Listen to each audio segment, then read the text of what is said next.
He won't help you here.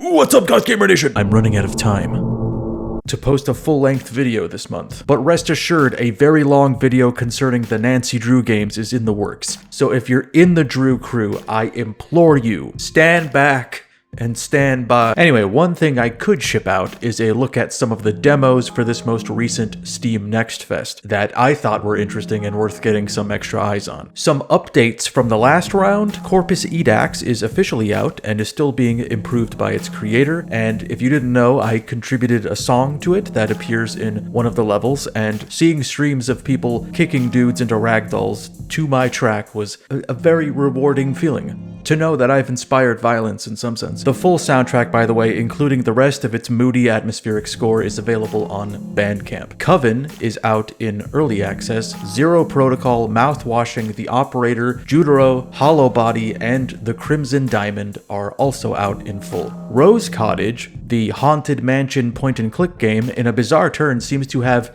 evaporated. All socials scrubbed. So maybe the video game Rose Cottage was the real ghost all along. Maybe it's actually just brilliant marketing that it disappeared and you can't find it anywhere.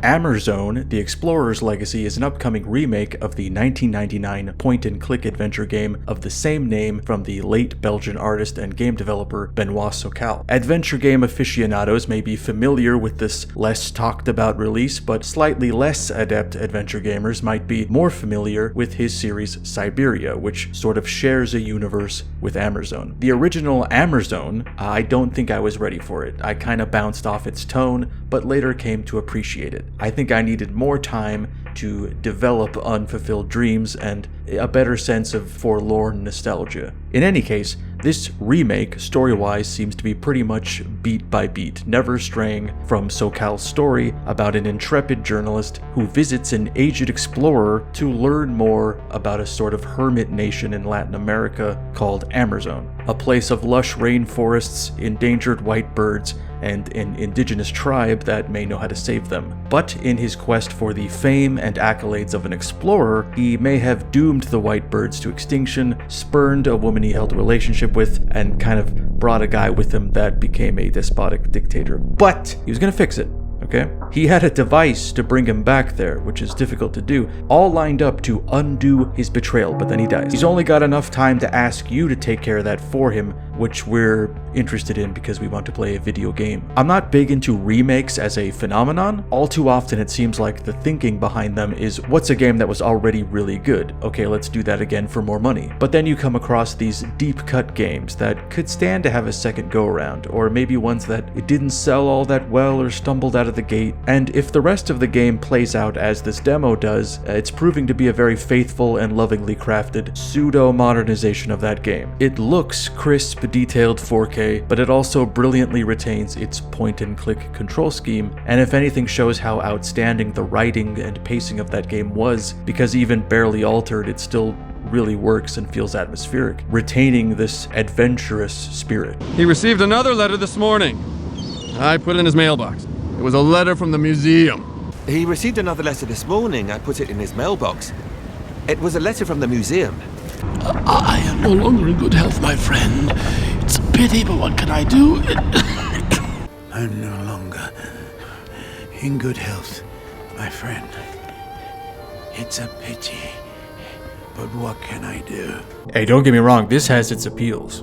This guy looks fucked up. It's interesting playing a game that's just enamored with letting you explore cool places. I mean, the only function you can really do other than click on things is squint zoom, which kind of makes it look like you're saluting all the geese. It's very charming. You don't see many games like this anymore. It's kind of a shame that the only way we can do that is by remaking old ones, but there was a moment I forgot that I was playing a demo and I was just kind of bummed out that it ended, so thank you for that.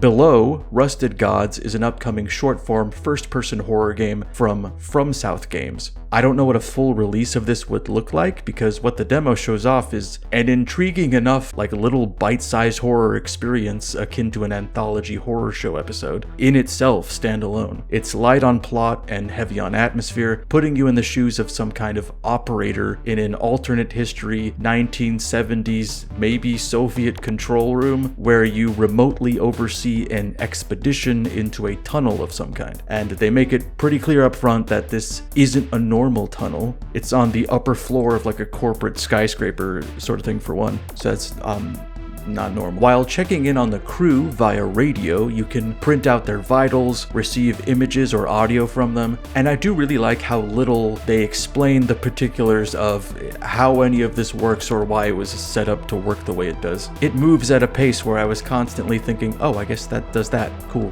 which is appreciated. You are in a sense directing your team, so every once in a while they'll come to a fork or a doorway or get creeped out by something and ask for your advice, and I felt a twinge of empathy for this gang of fellas I've never seen, especially since I have no idea what I'm doing up here. Like, I'm the boss and I don't even know why I'm here, much less what we're all supposed to be doing. That aspect is effective, I think, but there is the added complication that some kind of paranormal being is actively fucking with you while you're trying to watch over your team, and that sometimes draws you away from your post to investigate something, which I found real tense. You know, I felt like my guys were doing trust falls and I was just wandering off to figure out why the break room ceiling was leaking blood and if that was going to come out of my pay. Butcher's Creek is an upcoming first-person action horror game from David Zemansky, which earnestly presents Manhunt and Condemned Criminal Origins as clear reference points, sandwiching the atmospheric filth, depravity, and nihilistic tone of both games into something that you wouldn't want to wield an approximation of Condemned's brutal melee combat through an Appalachian murder cult's lair, not in pursuit of something as insipid as vengeance or justice, but simply to collect material for snuff films. For yourself. There's no director forcing you at gunpoint to do it. You're not the one good cop trying to solve the case. You chose to do this because you get off on it. You get off on snuff so much that taking Polaroids of murder scenes heals you. So yeah, it is technically a survival scenario where the protagonist shows up looking for one thing and is forced to defend himself against hooded creeps and serial killers with metal pipes and box cutters, but he's not exactly a paragon of virtue himself. I think somewhere in all that self-defense he realizes, wait a minute, I've been looking for all these snuff films when I could have been making them this whole time. I appreciate this project a great deal, not just because I love the two games it draws inspiration from, but because I can very clearly tell that its creator does as well. Doesn't seem like they wanted to make a carbon copy of either, but that they cherry-picked their favorite parts in between their own ideas. Such as kicking, which, yes, was a feature in Condemned, but the player character wasn't stark naked while doing it, which is a thing that I feel like unclothed would make you so vulnerable that it may as well be an entirely different act. It feels less like JVD revealing his leg like a gun, and more like a desperate bid to put some distance between you and your attacker. Like Manhunt, you use VHS tapes to save your progress, but in Butcher's Creek you can collect several, and each one raises your max health, which incentivizes you a bit to hang on to them instead of spending them on saves. That game's fixation with CCTV cameras and tapes carries over into this one's aesthetic. While it's not uncommon for indie games to play around with the tracking and chromatic aberration of VHS tapes, in fact it may be a little too commonplace, not many capture that sort of blown out, blurred and discolored effect that older, grimier tapes can provide. I've bought tapes from the 80s at like flea markets that look like this. Well, not exactly like this. In fact, not like that at all. Plus, I've been out of town for the last few months. Looks like our cover's blown. Let's roll. Captain Blood is an upcoming pirate-themed third-person action-adventure game from Seawolf Studios. So maybe you're familiar with this game, or maybe you just got the same set of eyes I got and immediately thought, how did they pull this off? How did they perfectly recapture down to the last detail what AAA game design looked like in the year 2006? I played through this whole demo thinking, how did I not play this on Xbox? Everything is right where it should be. The hyper-masculine design, the one female character with her God of War blades, QuickTime events. How did they do this? And it was with a mixture of amusement and slight disappointment that I learned that this in fact was a game announced in 2003 as Age of Pirates Captain Blood, now reduced to Captain Blood, which was already a game, but that's okay. It was slated to release in 2007 for the Xbox, then got shifted to the Xbox 360, then shifted to torrent sites. However, it is now getting a full official release, existing as a time capsule to an imagined glory days of video games. This type of game was never exactly on my radar, so it's not surprising I wasn't familiar with it, but I can absolutely see the appeal in the sort of brain-off power fantasy of it all. There were numerous times that a regular townsperson got caught in the crossfire of me pressing B, and even the shocking nature of this did little to snap me out of whatever glazed-over stupor I'd entered.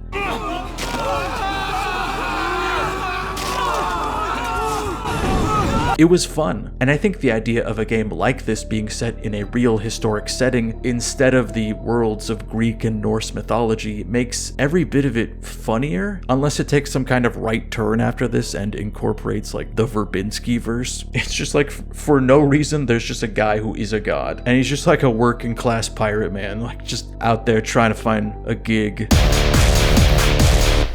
Echoes of the Living is an upcoming survival horror game from two-person dev team Moonglint. This game has been brewing for a while, and I meant to include it in one of these a ways back, but I somehow did not record my gameplay, something that happens with surprising frequency and results in me declaring, "Fine, I'll do something else, God. Further proof that you are not real." I know I'm talking to you right now. That first demo was more of an out-of-context scene in the game, whereas this one is framed as a prologue to the main story, and does a decent job displaying how cinematic and plot-heavy it is, swapping between characters caught in a zombifying fog. Where Captain Blood was an actual game from the 2000s, chiseled out of amber, Echoes of the Living is a real, genuinely impressive attempt at recapturing the survival horror games of the early 2000s from today, retaining the themes, design sense, controls, and fixed camera angles of certain Resident Evil titles, feeling somewhere in between Code Veronica and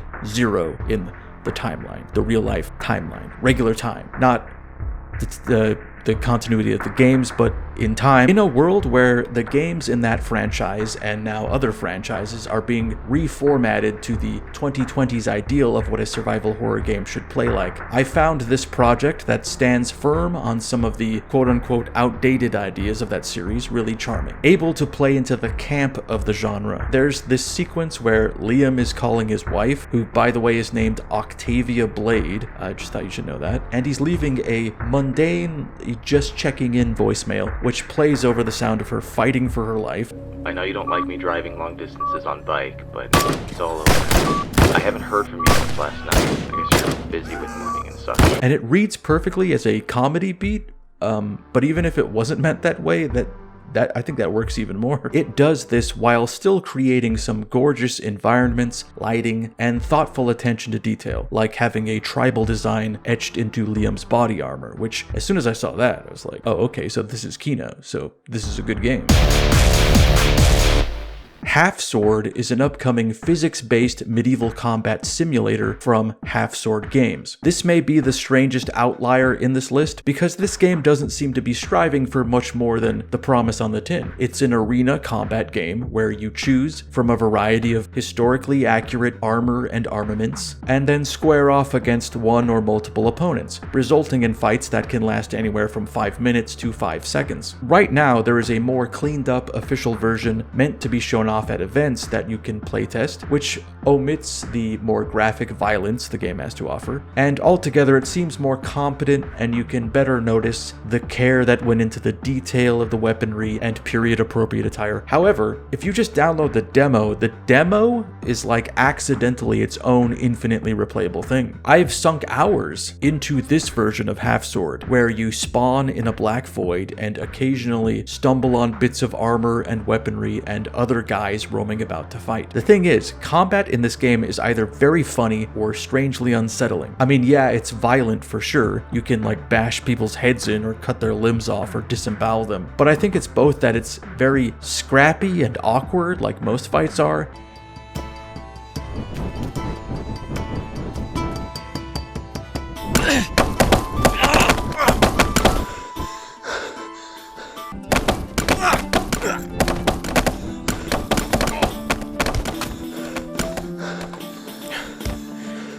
truce. And the fact that none of these things immediately kill your opponent. So often they'll be left writhing on the ground, moaning and gurgling blood. This leaves you in this starkly realistic quandary where you think, should I just head out and let that sort itself out? Or should I kneel above this mortally wounded man and keep stabbing him until he stops moving? There is this unpredictable, unwieldy fun that comes in this. Nothing is simply a button press. You have to get physical to play this, sweeping your mouse from side to side to swing a weapon, or desperately trying to wiggle yourself back onto your feet, while a guy with just as wild an aim swings something or other at you. You don't know what kind of guy is going to emerge from the veil, or what kind of cool hat you might stumble on. And by the end of a round, you're going to be limping, covered in the blood of your foes, scythe in hand, just wild eyes darting back and forth with every new guy asking, will this be the one?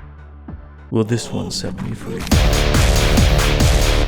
Hark the Ghoul is an upcoming first-person dungeon crawler from Deep Denizens, and ironically the devs cite two game series as this project's main inspirations in Dark Souls and Hollow Knight. But honestly, I don't have any interest in either of those. I don't particularly have anything against them, just zero interest in either series and the genres they occupy. But for whatever reason, I found this dark yet endearing world and its somewhat challenging gameplay really enjoyable. It begins with you falling out of a cocoon, reborn as some kind of human-insect hybrid, and making your way to the streets of a pseudo-Victorian grimdark city, cobblestone and gaslight, and also violent and insane citizens hellbent on digging up amber. It does display a lot of the hallmarks of a From Software game, with its interconnected areas, murky lore, and enemies that require moveset memorization. But I catch notes of other games, and it comes up with a few clever additions, like this spell that creates a light crystal to illuminate dark areas that you can kick around. Oh, you can kick,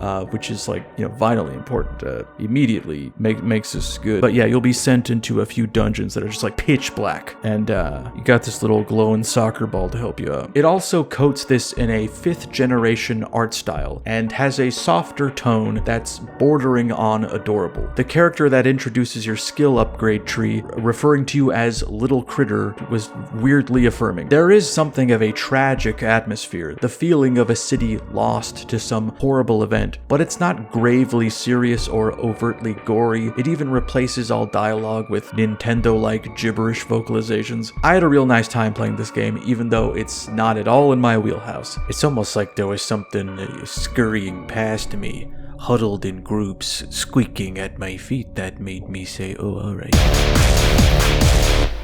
Karma, The Dark World is an upcoming first-person horror walking sim from Chinese developer Pollard Studio LLC. It's a surreal, mind-bending sort of psychological horror story that has a firm concept and clear vision, unlike similar entries in this genre from, let's say, Polish developers. It's set in an alternate history, 1984, in which a corporation named Leviathan has assumed control of East Germany. And, well, yeah, it does seem to be going full steam ahead into an Orwellian nightmare meets Brazil, meets Control sort of plotline. There's a touch of bureaucratic inter-office horror, if that's a thing, where a member of the literal thought police investigates and interrogates suspects inside their own heads, which predictably turns out to be confusing, disorienting, and visually stunning. I'm pretty sure every head we dive into is going to have their thoughts organized like the movie The Cell or something, when in reality I know half these fuckers' thoughts would be like a stinky donkey standing in a field with a fly buzzing around them. Don't have a whole lot to say about this one. I'm sure it will be an acquired taste, but in between a few goofier film school ideas, there are some striking visuals and hints of an intriguing setting. I am fascinated by the idea of trying to piece some coherent narrative together through the interference of passive thought, which could include nonsense or nightmares or perverse fantasy. You telling me if someone was about to enter your thoughts, you wouldn't just for no reason have the most fucked up thoughts you've ever had? Oh yeah, I'm feeling real normal right now. Go ahead and take a gander in there.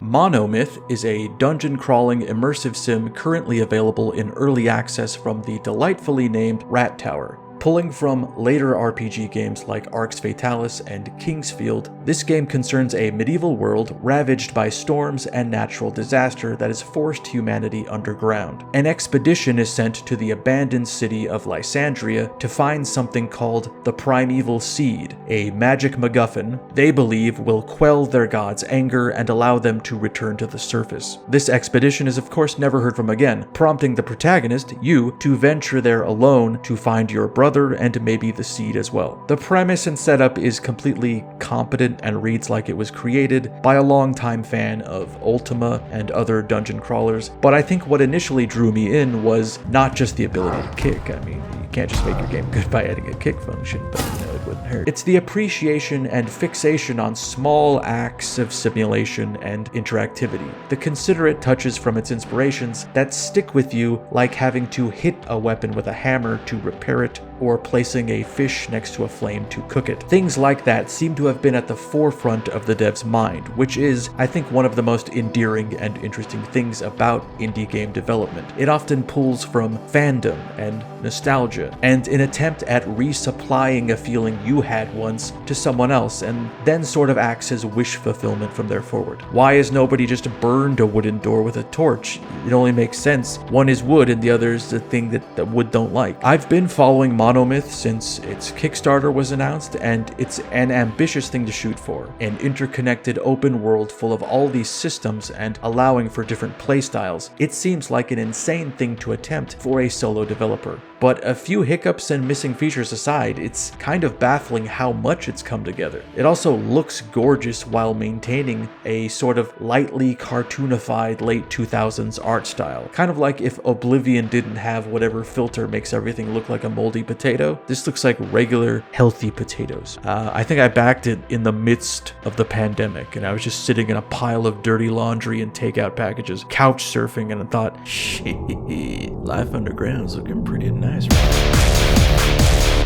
New Arcline is an upcoming steampunk CRPG being developed by Dreamgate, although in the press literature they also use the term technopunk, dieselpunk, as well as Tesla punk. So if you're curious, which subgenre of steampunk it leans towards, you're getting the full spread. I don't mean to diminish the work in this project by saying it seems like it's shaping up to be a worthy successor to Arcanum. I mean, I'm sure they had other aspirations, but that's just like the only other time this has happened. So it's like, oh yeah, it's like that. This project does feel like it's borrowing the base themes covered in that game. The clashing of new technology and old magic, grim parallels to historic issues of race, class, and colonialism. And from what I can tell in this brief demo, it has not shied away from such adult subject matter, and it also displays a sense of wonder with its own world, making the player character new to most of these things. Anyway, in this demo, you can take part in one substantial quest that begins as a basic fetch quest, but snowballs into a larger moral question. You come across a man with a sick wife expecting a visit from a doctor who hasn't shown up. A policeman refuses to bother with this and throws the task to you. This can lead to you meeting a doctor who hires you to complete the rounds of his missing colleague. This involves instructing a handful of people suffering from a disease called Iron Plague to enter his leprosarium's care in hopes of finding a cure for it.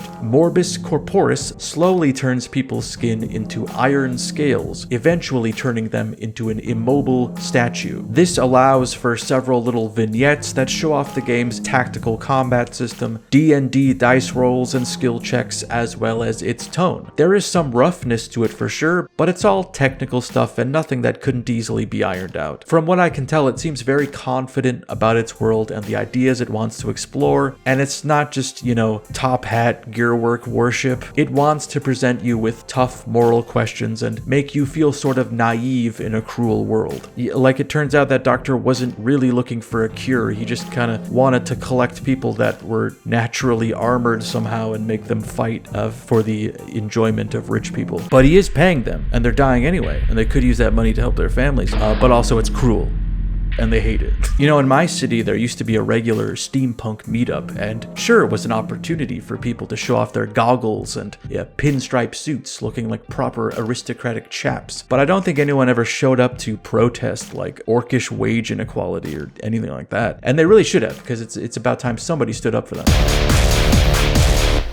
The Stone of Madness is an upcoming tactical stealth game from The Game Kitchen, the team responsible for the Blasphemous series. And while this game does shift genre to real-time tactics from an isometric perspective, it doesn't stray far thematically. It follows a group of disparate characters that have been wrongfully imprisoned in an 18th century Spanish monastery turned sanitarium as they attempt to make their daring escape from the heavily guarded and haunted compound, while managing with various skills, abilities, and traumas and phobias of the cast. This give and take with each character is really imaginative and requires some quick thinking. For example, one character is really strong, so he can throw big rocks that will distract guards temporarily. He's also a long-time patient, inmate, a person that's in a place, so his presence doesn't alarm others. But he's also terrified of the dark and will rapidly start having a mental breakdown if left in it for too long. Everyone has their own utility and flaw, and it's not a game that encourages murder as a problem solver. There is one character that can kill guards, but they then feel an immense guilt for doing so that as a result damages their sanity, which is a thoughtful thing to add to a video game. A human reaction to being forced to murder. It's not often a character expresses anything other than apathy or even joy in the act. Very interesting concept and setting, and goes without saying, an absolutely gorgeous hand-drawn art style, which may work against the effectiveness of some of the awful things that happen in the game for me, because I'm just like, oh, how awful. The exploitation and cruelty, the fluidity, the composition. Scarlet Deer Inn is an upcoming side-scrolling adventure game from Atu Games, though they bill it as an embroidered adventure game, on account of its unique art style, which sees its characters animated through a process of drawing to embroidery. The effort of that alone was enough to pique my interest, but after playing the demo and finding it to be quite captivating, that's not all it has going for it. Drawing from Slavic folklore, the game follows an ordinary mother of two named Elise, who in the middle of completing a series of everyday tasks in her village, stumbles into a violent, weird supernatural plot playing out beneath its streets that involves little shadow gremlins and child sacrifice. You're gonna be platforming and minding the flame on your torch, lest the darkness envelop you and increase your chances of being grabbed by some kind of small being of some sort, maybe a ghoul. In between cutscenes and dialogue, there is gameplay that reminds me of something like a far less infuriating Heart of Darkness, where second-guessing a jump or lagging in the dark will lead to you being eaten by ghouly guys. Lots of care and heart put into every bit of this game, clearly displaying an emotional core to its narrative. It's a story that follows a normal person in a fantastic scenario, so there is this split of pleasant mundanity up top and creepy dungeons below, and needless to say, visually a lot to look at. Just everywhere there's something pretty happening, like Elise's very concentrated sheep petting face, like she's fucking locked in. Silkbulb Test is an upcoming first-person horror puzzle game from developer Tim Oxton, responsible for the similar game Flathead that was released earlier this year. I don't know if the demo is indicative of how the entire game plays, but it looks to be a short-form horror experience that locks you into some kind of vague slideshow orientation where you answer a series of increasingly bizarre questions via some buttons left in front of you. This is not exactly a type of game that I'd be drawn to. It seems like something that would be fun to play with a group or on a stream of some kind. Like, it's very pointedly trying to unnerve you and then make you piss yourself. But personally, I was kind of taken aback by how effectively uncanny and unsettling all the art of it is. It was very much a blind install. I just saw the thumbnail and clicked install demo, so I didn't see a frame of it before booting it up, and I think that played into it. There's so many images and videos and visuals that are in isolation, like so fucked up. Just like a creepypasta no sleep post that I should not be looking at before bed. And it's like non-stop, but just the art of it all was really impressive to me. The way it plays with the familiarity of old media and how that could be twisted to create something creepy. I like how unexplained the trappings are of why this is happening, where you are, what any of this is. So I don't know if this would ultimately be a game I'd love to play, but I think the design and ideas going into it are so effectively weird that I'm drawn in. This looks like an abyss I'd gleefully gaze into.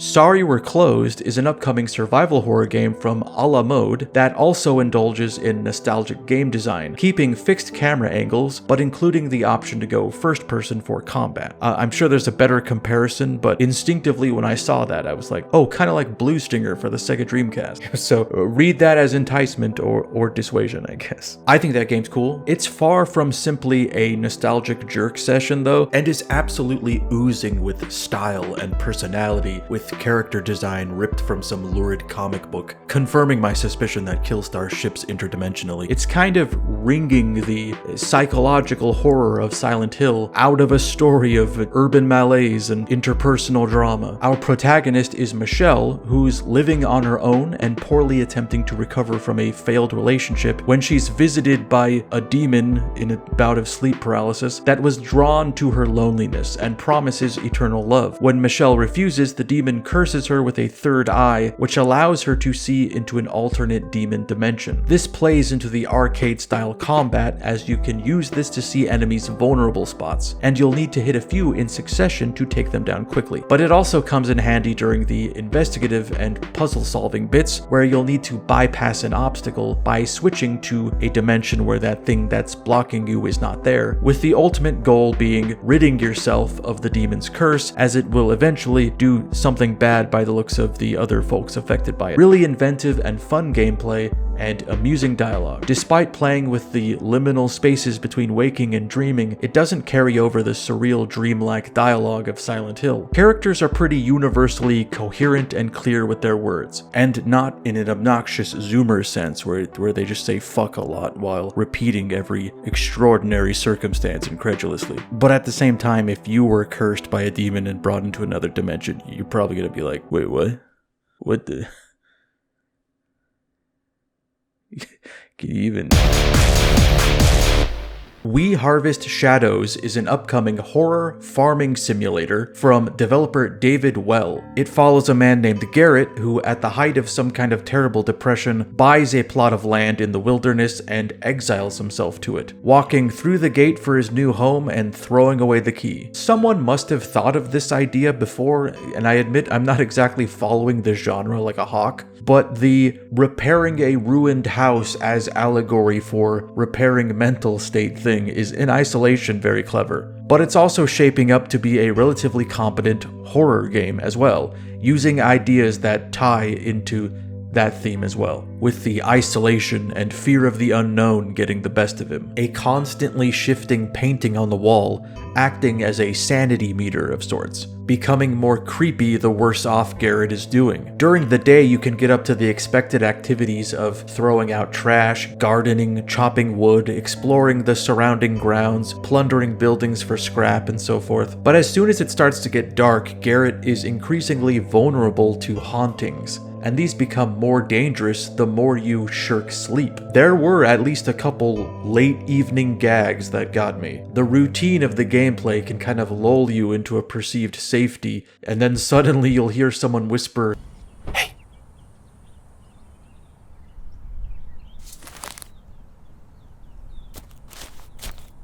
Okay, gotta get done for the day, gotta get the fuck out of here. For me, the thing about farming simulators and home renovation simulator type games is, on one hand, I absolutely understand the dopamine inherent in tidying up, repairing, and maintaining a building. This game even makes mention of that simple joy. My problem arises about 30 minutes into playing any game within that genre, where I suddenly become aware of the shallow routine of it all, knowing that it's just for my own casual brain-off pleasures, and there's no deeper content or experience beyond that. What thoughtful plotline or character arc can develop in a game with simulator in the title? So it was a pleasant surprise to see these mechanics used to tell what is clearly a very personal and emotionally charged story that unravels at a constant pace, drip-feeding background and insight into why Garrett chose to turn his back on society, presumably for reasons beyond the general awfulness of a world that has intellectually become an extended bathroom stall. Nothing is affordable, housing is terrible, maybe not for this guy who could on a whim just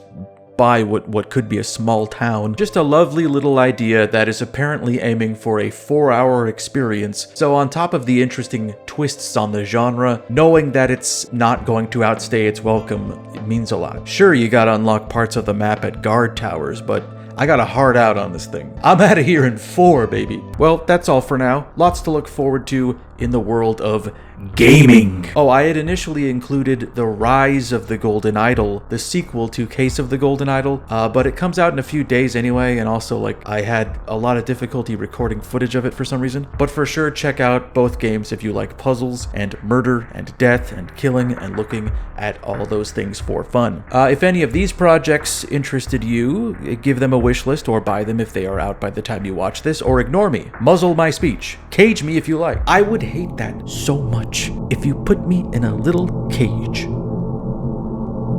Okay, bye.